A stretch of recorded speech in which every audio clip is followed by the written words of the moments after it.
માજી ગુજરી ગયા ને ઘણા ખરાબ નથી માજીને કહેતા. એક બાબાને કીધું બાપા શું હાલે છે? મારા ટાંગા હાલે છે. ભાઈ મેં કીધું મારી તમારે કે મારી જીભ હાલે છે. મેં કીધું બાપા તમારે કાંઈ હાલે પછી કે મારા હાથ હાલે છે. ભાઈ આમાં ક્યાં લઈ જવાય? આખી જિંદગી વહી જાય. પતિ પત્નીની હોય જો એક મતા તો થાય એની સ્વર્ગમાં સતા. પતિ પત્નીની હોય જો એક મતા તો ખાઈ જીવતરમાં ખાતા. પતિ પત્નીની એક મતા હોય તો જ ભક્તિ કરી શકે. એટલે કે સુશીલા દેવી ન હોત તો સુદા માં ન હોત, માણેક મેતી ન હોત, નરસિંહ મહેતા ન હોત, ઝાલુ માં ન હોત, દાસી જીવન ન હોત, લોહી માં ન હોત, કબીર સાહેબ ન હોત, લુણા માં ન હોત, રોહી દાસ ન હોત, અને વીરબાઈ ન હોત તો જરા રામ ન હોત, અને સીતા માતા ન હોત તો મારો રામ ન હોત. એની માનતા તો નારીની જ હોવી જોઈએ. નારી માન હોય તો જ ભક્તિ થાય. નકર 5 મહેમાન લઈને ઘરે જાઓ તો આપણને ખબર પડે કે આપણા નારી કેટલા માન છે. હા, એક માજી ગુજરી ગયા. માજી ગુજરી ગયા અને ઉપાડીને હાલ્યા. શમશાન જાતા એમાં એક થોડું લાકડાનું ઉડી ગયું તો માજી બેઠા થયા. માજી બેઠા થયા ને 100 મહિના જીવ્યા. વળી પાછા 100 મહિના પછી પાછા ગુજરી ગયા. પાછા ઉપાડ્યા. રામ બોલો ભાઈ રામ, રામ બોલો ભાઈ રામ. લઈ જા તો પાછું થોડું ઉડી ગયું. પાછા 100 મહિના જીવ્યા. અને વળી પાછા 100 મહિના પછી ગુજરી ગયા અને ઉપાડ્યા. પેલા ઓલા બાબાએ કોવાડ ઉપાડ્યો. હવે તેને થોડું કાપી નાખું નથી ગયા. વળી પાછો ઉડી જાય. વળી 100 મહિના આશા. પણ પતિ પત્નીની એક મતા. તારાણા મોરાણાની બાજુમાં ધુડકોટ ગામ. બે પતિ પત્ની એવું જીવન જીવે કે તુમને લાગી મુમન, મુમન લાગી તુમન. ખોળિયા જુદા જીવ એક. દાદા એટલું કીધું, હું વાડીએ જાઉં છું. આ હકીકત દાખલો છું. 10 વર્ષ પહેલાનો બની ગયેલો દાખલો. દાદા વાડીએ ગયેલા. ઘરે માજીનું અવસાન થયું. દાદાને કોઈ જઈને કીધું દાદા માજીને મજા નથી. ઘરે હાલો. 80 વર્ષની ઉંમરની દાદાની ઉંમર.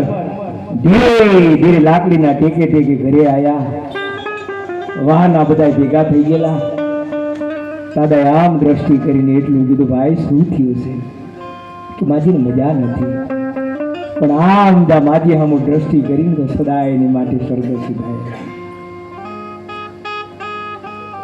પણ હાથ પડી દીકરાએ એટલું કીધું બાપુજી હગાવાલા આવી ગયા, મારી માની શમશાન ક્રિયાની તૈયારી કરો. 80 વર્ષના ધુડકોટ ગામના દાના દાદા એમ કે તારી માની શમશાન ક્રિયા હવે કાલ કરશે. કે કેમ? આજની રાત મારો રોકી છે, હક દખની વાત કરવી છે. કલ્પના તો કરો. હક દખની મારે વાત કરવી છે. બરાબર મધરાત ઢળી. દીકરાને એટલું કીધું બેટા અગરબત્તી આપો તો. અગરબત્તી હાથમાં લઈ મયતની બાજુમાં બેઠા બેઠા મયતને ઠપકો દે કે આજ લગી આપણે એવું જીવન જીવ્યા કે તમને લાગી મમન, મમન લાગી તમને ખોળિયા જુદા જીવે. મારા જીવતરમાં મેં એવું કામ નથી કર્યું કે તને દુઃખ લાગે એવું. તારા જીવતરમાં તે એવું નથી કામ કર્યું કે મને દુઃખ લાગે એવું. મને છોડીને વહી જાની તો વૈકુંઠ ધામના દરવાજા બંધ થઈ જાય, તારો સમાવેશ થાય નહીં. ક્યાંય ઈ ભયતને ઠપકો દેતા આમ દીકરાને અગરબત્તી હાથમાં હતી. બાજુમાં હોડતાણી હોઈ ગયા. બે પતિ પત્નીની શમશાન ક્રિયા હવારમાં હારે થઈ. બાપ આનો જગત પ્રેમ કહી શકે, પ્રેમની વાતો કરી શકે, બહુ અઘરી વાત છે. ચોરીના 4 ફેરા ફરીને કાઠિયાવાડની દીકરી હારીએ ગઈ. સમય જાતા દુઃખ પડ્યું. પોતાનો પતિ પાગલ થઈ ગયો. કાયમ પોતાના પતિને નવરાવી ધોવરાવી અને પછી પારકા વૈંતરા કરવા જાય, દાડીએ જાય. એક દિવસ કોઈ બ્રાહ્મણ આવીને એટલું કીધું બેટા તારી હાથની રેખા તો બતાય. તારા કર્મમાં દુઃખ સુખ સુખ. પેલી ભારતની દીકરી એમ કે બોલો પુરુષ બેઠો ની એની હાથની રેખા જો. મહારાજના મોઢામાંથી શબ્દ નીકળ્યો તો ગાંડો છે, પાગલ છે, એને રેખા જોઈને શું કરવું છે? અને તેની પોતાની પત્ની એમ કે મહારાજ તમારી જબાન ઉપર લગામ રાખો. ગાંડો ગેલો તો મારો પતિ છે. ચોરીના 4 ફેરા નથી ફરી તેદી મારા બાપના ઓરડે આયા હોત તો મારી હાથની રેખા બતાવો, પણ ચોરીના 4 ફેરા બની 4 ફેરા ફરી અને એના વેલડામાં બેહી ગઈ. તેદી મારી રેખા ભુવાઈ ગઈ. મારતીની રેખાએ જીવન જીવવાનું છે. બાપ આને પ્રેમ કહી શકાય. તમે નાના મન મોટા ઊંચા પીવના નામ ઈ કાજ વીરા દુબળી કે માર્ગ વચાળે મારા ગામ છે. બાપ આ પતિ પત્નીનો પ્રેમ છે. અત્યારે તો ઘણા બધા વાતો કરે કે અમે બહુ પ્રેમ, ભાઈ કે હું ઘરવાળીને કે હું તને બહુ પ્રેમ કરું. એ ઘરવાળી કે બહુ પ્રેમ કરો કે હા તું મરી જાવ તો તમે શું કરો કે તું ગાંડો થઈ જાવ, પણ હું મરી જાવ તો તમે બીજું બૈરું કરો ખરા. એ ગાંડા ગમે એ કરે કે ગાંડાનું કાંઈ નહીં. હવે વળી પાછી બાપાની કાંક સુંદર મજાની વાણી લઈ હિંમતભાઈને વિનંતી કરું, આવો બાપલીઓ અને બધા પૂરા બેઠા છો. પૂરા રે મળે તો રાવું રેડી અધૂરિયાથી ન કરીએ વાતો, મારી બાયુ રે પૂરા મળે ને તો રાવું રેડી. પણ અમારા ભૂપેન્દ્રભાઈ કહેતા હતા એક બાપુ એક ભાઈને રાતે ભજન સાંભળે ને એમાં વેરાગ લાગી ગયો. ઓલો વાણંદ દાઢી કરવાવાળા ભાઈને વેરાગ લાગી ગયો. આખી રાતના ભજન સાંભળે. એમાં ઓલાએ કીધું પ્રધાનજી કે ઓલો સગન હમણાં દાઢી કરવા કેમ નથી આવતો? કે બાપુ હમણાં ભજનમાં બહુ જાય છે એટલે હમણાં નથી આવતો. કે કેવું દાઢી કરવા આવે? રાજાએ કીધું બોલાવો કે હે સગનભાઈ. રાજા દાઢી કરવા બોલાવે. રાજાની દાઢી કરવામાં તો એવું હોય ને ક્રીમ પાવડર ફેરવ લવલી બોરો પ્લસ આ બધું લઈને ઉપડ્યો. સરસ મજા રાજાની દાઢી કરી પણ આખી રાતનો ભજનનો વેરા કાઢ્યો. બહાર નીકળ્યો મજૂર ભેગો થયો કે સગનભાઈ હમણાં કેમ દાઢી કરવા આવતા નથી? અહીંયા જ બેસી જાય કે પણ કે આમાં તો કે રાજાનો સામાન હોય ને આપણે રાજાએ હરખા મજૂરે હરખા તું ચિંતા કરીમાં બેસી જાય. ત્યાં વળી ક્રીમ પાવડર ફેરવ લવલી બોરો પ્લસ મજૂર કે આવી દાઢી કે આપણે રાજાએ હરખા મજૂરે હરખા ગયા. આખી રાતનો ભજનનો વેરા. હા એમાં પટેલ હામાં મળ્યા કે સગનભાઈ કે વાડીએ પાડાના વાળ વધી ગયા કેમ કાપવા નથી આવતા? કે અત્યારે જ આવ્યો. એમાં શું? રાજાને ઠેલી લઈને ત્યાં ઉપડ્યા. હા અહીંયા જ ક્રીમ પાવડર ફેરવ લવલી ગોરો પ્લસ. પટેલ કે સગનભાઈ આ શું કરો? કે આપણે રાજાએ હરખા મજૂરે હરખા અને પાડાએ હરખા. પટેલ આટલા બધા કારેલા હતા. સગનભાઈ આજ કારેલાનું શાક કરીને ખાઈ ગયો. ઘરે લઈ ગયા કારેલાને. ઘરવાળી કે શેનું શાક કરશો? કે કારેલાનું. કે કાતરી નાખો. કારેલા કાતરવા બેઠા. એમાં ક્રીમ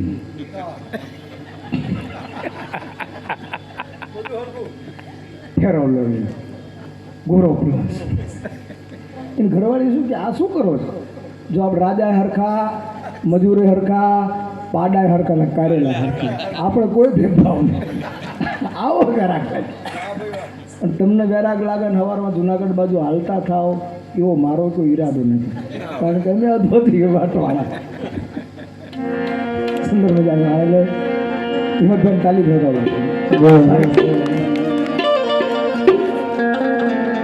જોકે સંતોની ઘણી બધી અટપટી છે. ઝટપટી સમજાય ઝટપટી સમજાય તો બધી ખતર મળી જાય. પણ અત્યારે સમય એવો છે કે પર્યટન બહુ ઝડપ કરી દીધું છે.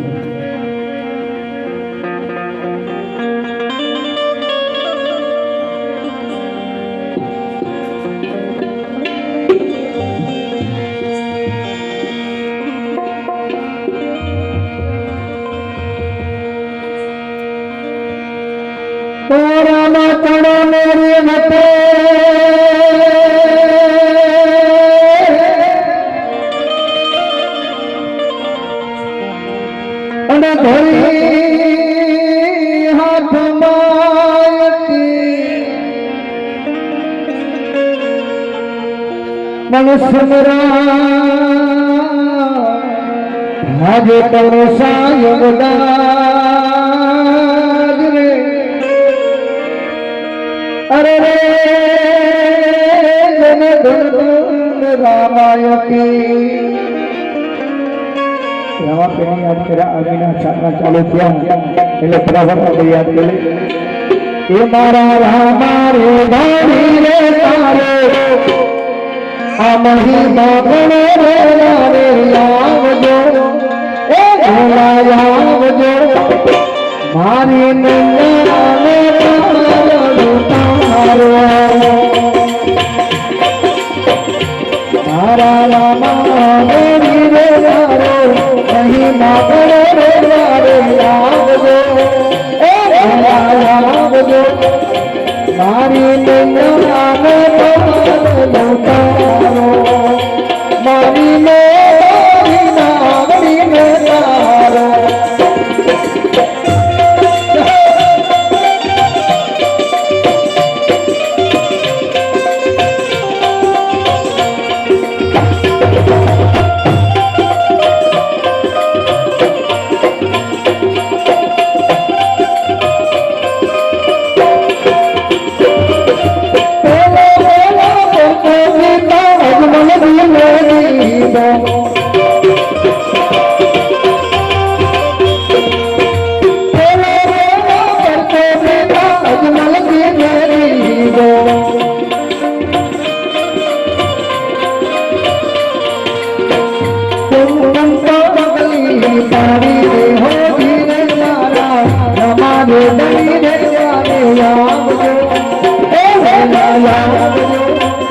મારી નૈયાને તારો મારી નાગણી તારો મારા રામા ગણી રે તારો મહિમા કરે તારે આવજો એ આવજો મારી નૈયાને તારો મારી નાગણી તારો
આજે રામદેવપીરના ભજનની અંદર 500 મિત્રોનું દાન મળે રામદેવપીર મહારાજની મનોકામના પૂરી કરે એવા ભેટથી આજે ભીડ છે એટલે હું કે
रामदेव के नो पाठ हो कि माताजी नो मानવો हो દરેક મંદિર માં જાઓ એટલે જ્યોતિ સ્વરૂપ દર્શન છે જે હજાર લાખ વાળા આ બધી કથા છે એ કવિની કથા છે મેં તમે જોયું નથી આપણે ખાલી દર્શન થાય છે ના જ્યોતિ અને એની અંદર વર્ષોથી દો ભણવા છે અને રામદેવ પીલા આ પાટની અંદર આ ભજન પણ કહે છે દોવામાં એમ કીધું છે માટીનો કામો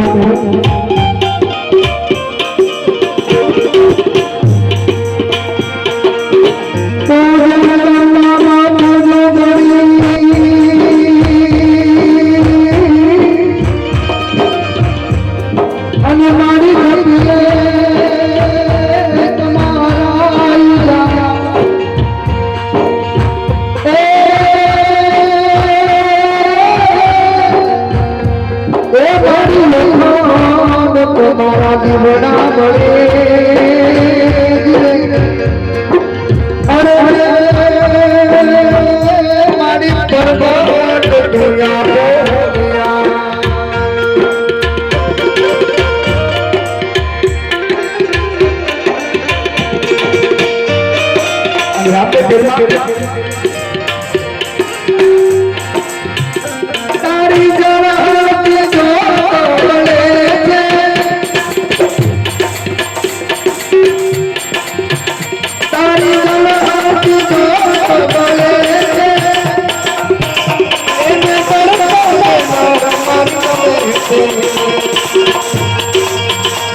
संतोनी वाणी झटपटी से झटपटी समझाने झटपट समझा तो बड़ी झटपट मटी जाए अंतरे तालो से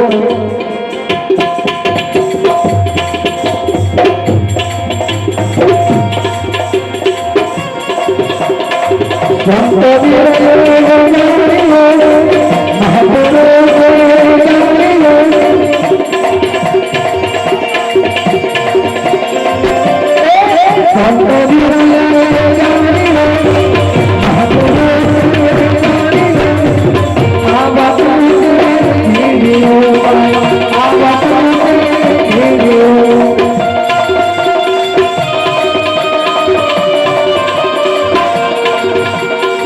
संतोनी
જાને પિતાને જેને લાગી જાય મનમાં હલે નથી